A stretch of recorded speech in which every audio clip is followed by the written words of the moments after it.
ह्या व्हिडिओला सुरुवात करण्या अगोदर इथले 2 मिनिट एवढा व्हिडिओ बघून घ्या, रात्रीचा आहे। तर नमस्कार मित्रांनो, रेबल स्टार फार्म मध्ये तुमचं स्वागत आहे। आता बघू शकता ही शेकोटी आपण इथे लावलेली आहे। बघू शकता रात्रीचे 10 वाजलेले आहेत आणि बाहेर पाऊस चालू आहे। बघू शकता बैल वगैरे बाहेर आहेत आणि इथं आपल्या शेळ्या, हे बघा पिल्ल वगैरे आपली मस्तपैकी उबदार वातावरण तयार केलेलं आहे। आता हे का केलेलं आहे मी तुम्हाला सांगतो। आता एकतर आहे खाली फरशी, बघू शकता धुरामुळे जनावर दिसत नसतील, थोडासा धूर आहे। आता खाली फरशी, हे बघा पूर्ण ओलं वगैरे होणार हे सगळं, त्याच्यामुळे होतंय काय, खालून पण थंड वरून पण जर थंड जर वातावरण जर असेल तर जनावर 100% आजारी पडणार झालं ना। त्याच्यामुळे बघा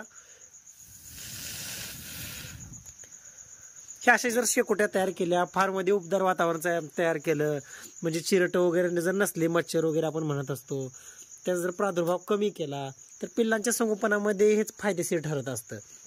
कारण कसं शेळीपालन कोणी करू शकते हो, पण सक्सेस प्रत्येकाचं होत नाही ना।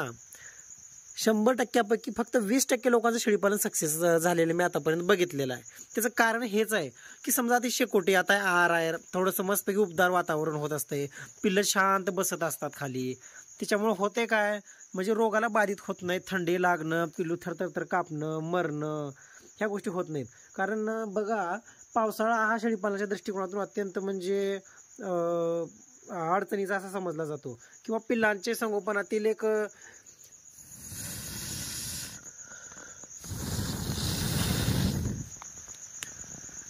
पावसाळा किंवा शेळी व्यवस्थित देत नाहीत, कारण की पिल्लाचं संगोपन व्यवस्थित होत नाही, पिल्लं मरतात, शेळीला दूध पुरत नाही, किंवा पिल्लांना थंडी लागते। ह्याच्यासाठी आपण काय काय करतोय, किंवा सध्याच्या टायमाला आपण ह्या पिल्लांचं संगोपन कसं करतोय ते मी आता तुम्हाला ह्या व्हिडिओमधून सांगत आहे बरं का। आता एकतर पावसाळा आणि मी ह्या पिल्लांचं संगोपन कसं करतोय सध्याच्या टायमाला मी तुम्हाला हे सांगणार आहे। उन्हाळ्यामध्ये मी कमीत कमी 4 ते 5 व्हिडिओ बनवलेले होते की सुका चारा स्टोअर करून ठेवा, तुरीचं गोळी स्टोअर करून ठेवा, हरभऱ्याचं गोळी ठेवा, हे ठेवा। काही लोकांनी ठेवले पण झालं काय, ते तिथूनच टाकत आले, पूर्ण पावसाळा येईपर्यंत संपून गेलं, काही लोकांचं भिजून गेलं, काही लोकांनी, काही सबस्क्रायबरनी, काही शेळीपालकांनी अजिबात ठेवलेच नाहीत। त्यांना आता ती अडचण येत असतात। मी 100% सांगितलेलं होतं की वेळ येते पावसाळ्यामध्ये 100% हागवण येणार, पावसाळ्यामध्ये तुम्हाला पिल्लांना दूध पुरणार नाही, अशा अडचणी 100% येणार। म्हणून तुरीचं गोळी किंवा आणि कोणतेही गोळी असं स्टोअर करून ठेवा। आता ज्यांनी ठेवलं त्यांना अडचणी कमी येणार, आणि ज्यांनी ठेवलं नाही त्यांनी थोडंसं मेडिकलला चक्कर वगैरे होईल, पण काय अडचण घेऊ नका। शेवटी आता बघा आपल्या पूर्ण शेळ्या वगैरे बाहेर बांधलेल्या आहेत। 2 दिवस झालं, काल दुपारपासून पाऊस लागून बसलेला आहे, शेळ्या काय बाहेर सोडलेल्या नाहीत, तुरीचं गोळी थोडं ठेवलेलं आहे। ती काय सवय नाही, पण पोट म्हणजे आता मकाचा वगैरे खुराक दिलेला आहे, आपण मका वगैरे खाल्ल्यात, शेळ्यांना भूक लागली की आपण खात्यात। 1 नंबरमध्ये नियोजन आहे बघा, तुरीचं गोळी वगैरे खातात, इकडे पिल्लं वगैरे सध्याला चालू आहे फक्त सुक्या वैरणीवरती। कारण कसं आहे, अशा वांबाळीच्या दिवसामध्ये शेळ्यांना सुका चारा ठेवला तुम्ही, तुरीचं गोळी, भुईमुगाची वेल असो, कडबा असो, काहीही असो, सुका चारा, तर होते का शेळ्याचं पोट व्यवस्थित भरते, पाण्याचं प्रमाण कमी गेलं पोटामध्ये, रवंत व्यवस्थित करतात आणि हा गुण लागत नाही, आणि मुळात म्हणजे पिल्लांना दूध पुरत असते, जेणेकरून जनावर रोगाला बाधित होत नाही लवकर। आणि ह्या जनावर खराब होते बरं का, थोडंसं जनावर खराब दिसते पण निरोगी राहत असते जनावर, हे महत्वाचं आहे। ह्या गोष्टी अत्यंत महत्वाच्या फार्मवरती। ही पहिली अडचण येत असते, ज्याच्याकडे हे सुका चारा आहे त्यांना काहीच अडचण येणार नाही। जर सुका चारा जर स्टोअर केलेला नसला तर हा गोर आणि पिल्लांना म्हणजे शेळीला दूध कमी पडणार, ही पहिली अडचण येत असते पावसाळ्यामध्ये। त्याच्यामुळे आता मी काय संगोपन करतो ते मी तुम्हाला दाखवतो। आता बघा सुका चारा पहिली गोष्ट आहे, पिल्लांना दूध आलं याच्यामध्ये, जेणेकरून आता शेळी जर टंटर असली, जनावर जर टंटर असले, माय जर व्यवस्थित जर असली तर पिल्लं त्या याच्यावरती चांगलं संगोपन होणारच आहे ना। दुसरी गोष्ट बघा, इथं शेकोटी केलेली होती, आताच्या व्हिडिओमध्ये बघितला तर तुम्ही, आणि एकतर आपला खाल्ला परिसर फरशीचा। आता हे शेळीपालनाच्या दृष्टिकोनातून बांधलेलं नव्हतं बरं का।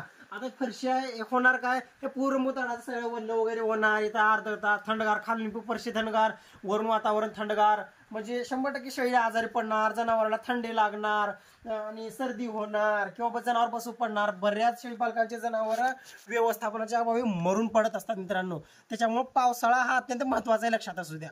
तर बघा हे मस्तपैकी आता जाळून वगैरे काढलेलं आहे, थोडंसं वारं खेळ की थोडंसं हडकत आहे। आणि दुसरी गोष्ट, आता मस्तपैकी इथं आता शेकोटी तयार केली की पूर्ण म्हणजे धूर होत आहे, थोडंसं जरा गरम वातावरण होत असते। तिसरी आता बघा अजून एक गोष्ट सांगतो तुम्हाला, आता पिल्लं वगैरे दाखवतो मी। आता मी पिल्लांचं संगोपन कसं करतोय बघा, कारण मी जेव्हा शेळी आणल्या होत्या, आता बघा तीन पिल्लांची शेळी आहे। आता या शेळीचे 3 पिल्लं आहेत, डायरेक्ट वेलेली शेळी आणलेली होती आपण। आता तुम्हाला दाखवतो संगोपन मी काय करतोय। हे बघा सकाळी उठल्या उठल्या ज्यावेळेस पिल्लं दूध पितात त्यावेळेस सर्वांना 3-3 ml ग्राईप वॉटर पाजवते. ग्राईप वॉटर सर्वांना आहे त्या 3 ml ग्राईप वॉटर म्हणजे 9 ml ग्राईप वॉटर. त्याच्यानंतर पिल्ले दूध पेले. दूध पेल्याच्या नंतर काय करतो मी 12-1 वाजता किंवा 4-5 वाजता किंवा 1-2 तासानं न्यूरोकॉइन वेट. आता न्यूरोकॉइन प्लस जे आहे ना 1 नंबर रिझल्ट. म्हणजे कसं आहे रोगप्रतिकार शक्ती वाढत असते, जनावरांच्या अंगामध्ये ताकद राहत असते 100%. ह्याच्यामध्ये 2-2.5 ml पाजायचं 1 नंबर रिझल्ट असते पण 1 नंबर रिझल्ट. आणि अत्यंत महत्वाची तिसरी गोष्ट तुम्हाला सांगतो, संध्याकाळच्या वेळेस ज्यावेळेस दूध पेल ग्राईप वॉटर 1 वेळेस पाजलं तरी चालतंय, पण मोहरीचं जे तेल असते पावसाळ्यामध्ये तुम्हाला सांगतो उबदार असते. म्हणजे बाहेरून थंड आतून पण थंड चालत नाही ना, त्याच्यामुळे पोट गरम राहिलं की जनावर टणटण राहते, लवकर जंत वगैरे होत नाही, सर्दी खोकला अशा गोष्टी होत नाहीत, पिल्लं रुंगत नाहीत. किंवा आता कसं आहे अंगावरती तेज कांती चकाकी येत असते, त्याच्यामुळे काय त्वचेचे रोग होत नाहीत. म्हणजे एक सर्वांगीण विकास आपण जे म्हणत असतो ना तो मोहरीच्या तेलानं होत असतो. लक्षात असू द्या या गोष्टी. मी रिझल्ट दाखवतो तुम्हाला. हे बघा मोहरीचं तेल आता संपलेलं आहे. मोहरीचं तेल आता आणायचे अजून आपल्याला 1 नंबर 2-2-2.5 ml मस्तपैकी मोहरीचं तेल पाहिजे संध्याकाळी. मग रात्रभर पिल्लं निवांत असू द्या, काय होत नसते, लगेच मरत नसते पिल्लू. हे बघा कोणतंही जनावर असो, शेळी असो किंवा शेळीचं पिल्लू असो, ज्यावेळेस रोगाला बाधित होते किंवा काहीतरी सर्दी झाली, काहीतरी अडचणी झाल्या, 2-3 दिवस आपल्याला वेळ भेटत असतो जे की आपण त्याच्यामध्ये रिकव्हरी करू शकतो. फक्त इग्नोर करू नका, कारण पावसाळा आहे. थोडंसं कसं आहे जर आपले जर हलगर्जीपणा जर झाला तर मग चांगले चांगले जनावर मरून जात असतात. त्याच्यामुळे व्यवस्थित नियोजन करा. मग आता सकाळी ग्राईप वॉटर, मग दूध, मग आपलं न्यूरोकॉइन प्लस, मग त्याच्यानंतर संध्याकाळी मोहरीचं तेल. मग हे असं जर संगोपन करतोय ना मी, त्याचा रिझल्ट बघा. आता हे बघा पिल्लं, हे बघा पिल्लं कशी आहेत, एकदम ऍक्टिव्ह तेल आणि नळनळ पिल्लं बघा. आणि तेच बघा यांच्या अंगावरली कांती बघा पिल्लांची. 3 पिल्लं आहेत आपले आणि 3 पिल्लं एकसारखी आहेत. बघू शकता तुम्ही 3 पिल्लं एकसारखी आणि जबरदस्त आहेत. मग ज्या पद्धतीनं मी संगोपन करतोय त्याचा रिझल्ट तुमच्या पुढंच आहे ना. मी काय खोटं बोलतोय का तुम्हाला? दाखवतोय ना व्हिडिओमध्ये. हे बघा आपला रिझल्ट आहे हा. मी ज्या पद्धतीने संगोपन करतोय. आता हा न्यूरोकॉइन प्लस मोहरीचं तेल आणि ग्राईप वॉटरचा रिझल्ट आहे मित्रांनो. अगदी पावसाळ्यामध्ये बाहेर पाऊस चालू आहे, आतमध्ये पिल्लं आहेत, खाली थंडगार फरशी आहे, पिल्लांच्या नाकाला सर्दी वगैरे काय दिसते का तुम्हाला? काहीतरी दिसते का? बघा सर्दी काय आहे पाठीमागनं, बघा काही लेंड्या वेंड्या, काही हागवण वगैरे काय आहे का?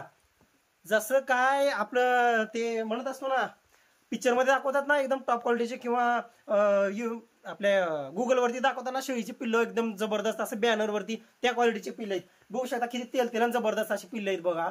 आणि काय बघितल्याच लक्षात येते हो, अनुभव शेळी पालकांना लगेच लक्षात येते पिल्लं कशी आहेत का नाही. असं संगोपन करा. 3 पिल्ले येतात त्यातले आहेत. दुसरी गोष्ट आता बघा, त्या एका दुसऱ्या शेळीचं दूध थोडंसं काढतो, एका पिल्लाला थोडंसं बॉटलनं दूध वगैरे पाजवते. असं संगोपन करा. हे बघा जर तुमची जर कष्ट करायची जर शेळीपालनामध्ये जर तयारी असेल की बाबा मी दिवस रात्री एक करून मेहनत करू शकतो, उन्हाळा पावसाळा हिवाळा त्याच्यासाठी 3 ऋतू सारखेच आहेत. ही गोष्ट लक्षात असू द्या. बऱ्याच जणांचा विषय असतो की पावसाळ्यात शेळी येऊ देत नाही, हे होऊ देत नाही. तुमचं जर नियोजन जर व्यवस्थापन जर व्यवस्थित असेल, तुमची जर कष्ट करण्याची जर तयारी असेल शेळीपालनामध्ये, बेशक पिल्लांची शेळी आणा, बेशक तुम्ही गाभण शेळी आणा, काही होऊ द्या, फक्त तुमचं संगोपनाची सोय झाली पाहिजे. मला एवढंच म्हणायचंय. तुम्ही काय करता आता हिवाळ्यामध्ये उन्हाळ्यामध्ये शेळी वेली पिल्लं का टणटण राहतात, तशा पद्धतीने पावसाळ्यामध्ये पण संगोपन करायला बघता. होतंय काय ते पिल्लू रुजू येत नाही, पिल्लू म्हणजे लवकरात लवकर ते खराब होतंय, मरून जाते पिल्लू. 7-8 पिल्ल्यामध्ये 2-3 पिल्ले मेले, मग गेलेच ना तुमचे 20-25 हजार रुपये. मग तिथं नुकसान होत असते. त्याच्यामुळे सांगायचा उद्देश एवढाच आहे की शेळी पावसाळ्यात वेली काय उद्या, आता हे 3 पिल्लं आहेत, उद्याच्याला 30 जरी पिल्ले असले तरी 100% मी असं संगोपन करण्याची एवढी माझी स्वतःची तयारी आहे मित्रांनो. तर ह्या व्हिडिओमधून मला एवढं सांगायचं होतं की सध्याला ग्राईप वॉटर, न्यूरोकॉइन प्लस आणि आपलं हे मोहरीचं तेल, एवढ्या 3 गोष्टीवरती आपलं संगोपन चालू आहे सध्या. पावसाळा बघा तुम्हाला दाखवतो मी, कोंबड्या वगैरे भिजून खातात तिकडं. कसलं पाऊस चालू आहे बाहेर, जबरदस्त पाऊस चालू आहे, रात्रपासून टिपका आहे रात्रपासून. आता बघा शेळ्या वगैरे बाहेर सोडणार नाही आपण, 1 नंबरमध्ये चालू आहे नियोजन. या शेळीचं थोडंसं दूध पिलांना काढतोय. अशा प्रकारे रेबर स्टार फार्मवरती संगोपन केलं जात असतं. मला काय म्हणायचं, आता समजा तुमच्याकडे 10 शेळ्या आहेत, 10 शेळ्यांपैकी तुम्ही 2 शेळ्यावरती, 2 शेळ्यांच्या पिल्लांवरती गाभण काळापासून मी सांगतो त्या पद्धतीने संगोपन करून बघा. संपूर्ण शेळ्यांना करायची काहीच गरज नाही, फक्त 2 शेळ्यांवरती असं संगोपन करून बघा, तुम्हाला स्वतःच रिझल्ट जाणवल. हे बघा तुम्ही जनावर कोणतंही घ्या, आफ्रिकन बोर घ्या, बीटल, सोजा, तोतापुरी, जे काही असेल या पृथ्वी तलावर जे काही जनावर शेळी ज्या का जातीच्या शेळ्या आहेत, कोणती महागडी ब्रीड असो काही असो, तुम्हाला जर संगोपन जर व्यवस्थित करायला आलं, गावरान शेळीतून सुद्धा पैसा काढतात. मी काढलेला आहे. प्रत्येक वेळी एक पिल्लू देणाऱ्या शेळ्यामधून सुद्धा 15,000 बोकड विक्री केलेला आहे मी माझ्या संगोपनाच्या जीवावरती. नाही तर ते शेळ्या एका नवीन शेळी पालकाला अजिबात परवडल्याच नसत्या. कारण कसं आहे, शेवटी विषय असतो संगोपनाचा. विषय म्हणजे कसा आहे, काही जणांना माहिती तर असते पण मानसिकता नसते कष्ट करायची किंवा थोडंसं टाळटाळ करणं. हे बघा, पावसाळ्यामध्ये अजिबात कंटाळवाणं करायचं, जनावरांची काळजी घ्यायचं म्हणजे घ्यायचं, काही असू द्या. आता समजा पाऊस उघडला, ऊन पडलं, मस्तपैकी अर्धा एक तास बाहेर चारून आणायच्या, आतमध्ये बांधायच्या, अशा गोष्टी करायच्या. आणि दुसरी गोष्ट, मस्त खात्यात. हे बघा, पोटा दिसतो पडलं काही खात असते शेळी, असं काहीच नाही की आमचं सुका वगैरे चारा खात नाहीत. टाकून ठेवायचा सुका चारा बघू कसं खात नाहीत. संध्याकाळी कोणा खातातच ना शेळ्या 100%. पण असं करू नका की बाबा कुठला तरी म्हणजे आता ह्या दिवसामध्ये समजा मेथी का सावून टाकला, किती पाण्याचं प्रमाण किती म्हणजे कुठं होणार आहे बघा. ते काहीतरी 4G बुलेट नेपेर वगैरे आणून टाकलं, त्याच्यावरती पाणी राहणार, मग ते जनावर म्हणजे अडचणी आल्याच ना ती पुढं. मग अशा गोष्टी तुम्ही करू नका. ह्याच्यामुळं हे बघा, पिल्लांचं संगोपन हे फक्त न्यूरोकाइन प्लस ग्रायपॉटर मोहरीचं तेल अशा गोष्टींवरती होत नसते बरं का. हे पण लक्षात घ्या. हे सुरुवात होते शेळीपासून. शेळीला तुम्ही देताय खुराक काय देताय, शेळीला वैरण काय देताय, ह्यानुसार आहे. शेळी जर निरोगी, पिल्लं निरोगी, असं होत असते. तर होतंय काय, शेळीला जर दूध कमी असेल, शेळी जर आजारी असेल, पिल्लाला दूध पुरत नसेल, तर त्या औषधाचा काहीच घेणं देणे व फुकट ओव्हरडोस होते, काहीच रिझल्ट अजिबात भेटत नाही. ह्या पण गोष्टी लक्षात असू द्या तुमच्या. तर ठीक आहे, रेबल स्टार फार्मा सबस्क्राईब करून घ्या. आणि हो, व्हिडिओ कसा वाटला ते पण सांगा. आणि काही अडचणी असेल तर नक्की विचार चला कमेंटमध्ये. आणि ह्या पावसाळ्याच्या दृष्टिकोनातून 3-4 आता 1-2-3 महिने पावसाळा आहे, ह्याच्यासाठी काय होणार, रेबल स्टार फार्मा सबस्क्राईब करून घ्या. नंतर एकदा सबस्क्राईब करून घ्या, सावकाश तुम्ही ऑटोमॅटिक म्हणजे तुम्हाला आवडत जाईल आपले व्हिडिओ वगैरे. तर ठीक आहे, भेटू पुढच्या व्हिडिओमध्ये. तोपर्यंत जय हिंद, जय भारत.